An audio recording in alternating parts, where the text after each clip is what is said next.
Добър ден и честит ден на будителите! Кой е вашият любим будител и защо? Добър ден, честит празник и на вас! Един от любимите ми будители е Паисий Хилендарски, защото той е в много труден период за българите и ме напомнил за това, че има с какво да се гордеем и че трябва да бъдем силни и да се подкрепяме. Чела ли сте история славяно-българска? Да. Кой е вашия любим будител и защо? Иван Вазов. Защо? Защото е велик писател. Да. Него го най-много харесва. Има много будители, ама това ми е. Дори има, виж, театър е кръста на него. Кой е вашия любим будител? Христо Лотев. Васил Априлов. Кирил Методи. Защо обичате толкова тези имена, които изредихте? Не знам. Живея на улицата на Христо Лотев. Те създават интересни разкази, книги. А ти? Обичам библиотеката Кирил Методи. Предаването ни за месец ноември ще ви разкажем за някои от най-известните народни будители. Паисий Хилендарски, Петър Берон и Иван Вазов са само някои от тях. 1 ноември е празника на българския дух, на който България почита най-великите си личности. Но нека разказа започне от далечното ни минало. През първите 2 века на турското робство българите се борили само единствено за оцеляването си, но през 18 век, гледайки страданието на своите сънародници, Паисий Хилендарски написал една малка, но много важна за българския народ книга, а именно История славяно-българска, в която написал цялата история на нашата страна до тогава. Започнал да разпространява делото си сред поробените си сънародници. Така малко по малко, вдъхновени от работата на този млад човек, предците ни започнали да пробуждат българите.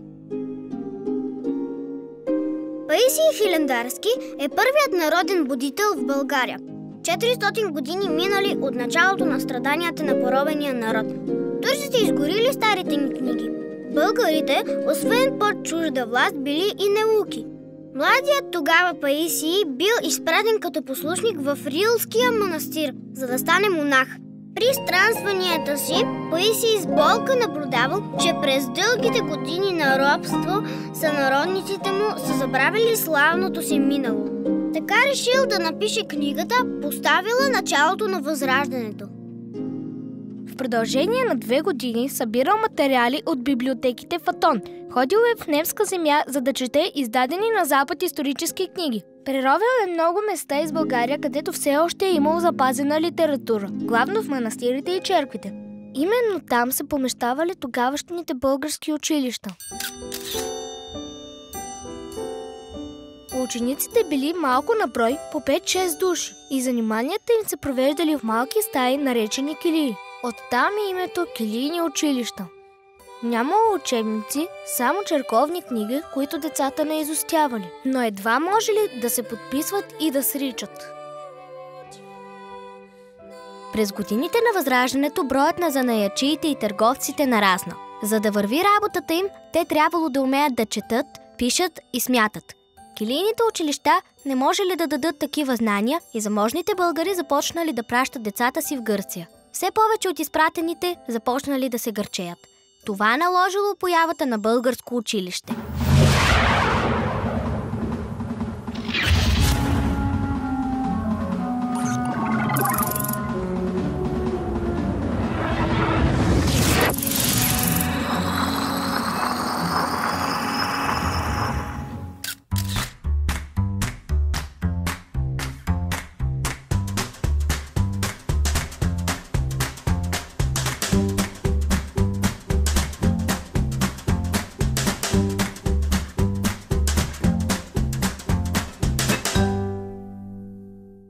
Петър Берон написал първия български буквар. С него децата се научавали бързо да четат, да пишат и да смятат. Той съдържал интересни четива за животни и растения, за далечни страни. Давал и много други полезни знания за живота. Учебникът на Петър Берон бил наречен рибен буквар, защото на корицата му бил нарисуван делфин, който народът смятал за риба. Доктор Петър Берон се родил в Котел през 1795 година. Бедността го принудила да тръгне по чужди страни, за да си изкарва прехраната. Той е работил и учил упорито. Така научил 8 чужди езика, станал лекар и написал много книги. Бил един от най-учените българи преди освобождението. Патриарх на българската литература, писал във всички жанрове. Патрон на моето училище и мой любим будител е Иван Вазов.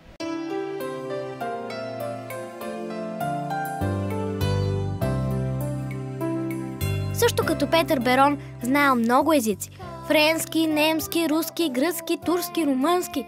Роден е през 1850 година. Твори в края на периода на Възраждането. Учил е в Румъния, живял в Русия, където написва основната част на първия български роман "Потигото". В края на 19 век се установява в София. За 50 години създал огромно по обем и значимост творчество. Това беше всичко за днес, приятели. Където и да се намирате по света, помнете тези имена и носете гордостта, че сте българи. Нека заедно прочетем каменния надпис от времето на хан Омуртаг. Човек и добре да живее, умира и друг се ражда. И нека родените по-късно помнят. До нови срещи, приятели! На будителите скромни, българинът китка свива. Училище и какво правите?